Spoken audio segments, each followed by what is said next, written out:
تو اللہ کے نبی صلی اللہ علیہ وسلم نے اپنے گھر کی زندگی بتائی.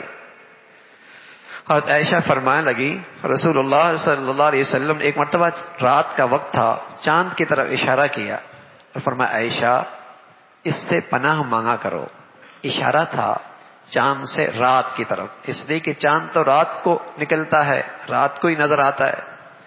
اشارہ تھا کہ رات کے اندھیروں سے پناہ مانگا کرو، اس لیے کہ رات کو شیاطین پھیل جاتے ہیں. تو رسول اللہ صلی اللہ علیہ وسلم اپنے گھر والوں کو مسنون دعائیں سکھایا کرتے تھے.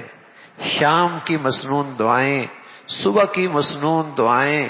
اور خاص طور پہ عائشہ فرمانے لگی جب آپ علیہ الصلوۃ والسلام پر ایک یہودی نے جادو کیا اور پھر اللہ رب العزت نے اس جادو کے توڑ کے لیے قرآن کی 11 آیتیں اتاری، قل اعوذ برب الفلق قل اعوذ برب الناس، یہ 11 آیتیں اتاری جس سے آپ کے اوپر جادو کے اثرات جو تھے وہ ختم ہوئے.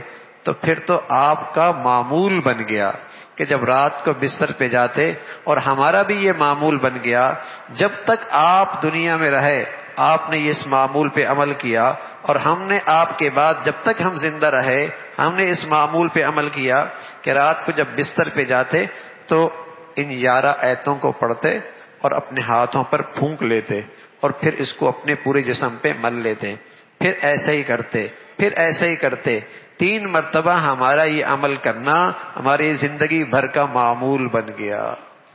اور ان 11 آیتوں میں ہر قسم کے شر سے، فتنے سے، حاسد سے، جادو کے اثرات سے پناہ مانگی گئی ہے کہ اے اللہ میں آپ کی پناہ میں آنا چاہتا ہوں. تو حضور علیہ الصلوۃ والسلام اپنے گھر والوں کو یہ اعمال سکھایا کرتے تھے. اور بھائی اگر آپ نے نبی علیہ الصلوۃ والسلام کے یہ مسنون زندگی نہ سکھائی تو پھر کیا ہوگا؟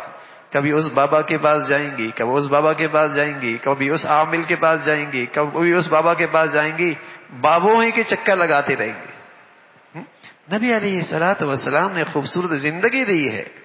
مسنون دعائیں، جو طاقت اللہ کے نبی کی مسنون دعاؤں میں ہے دنیا کے کسی وظیفے میں نہیں.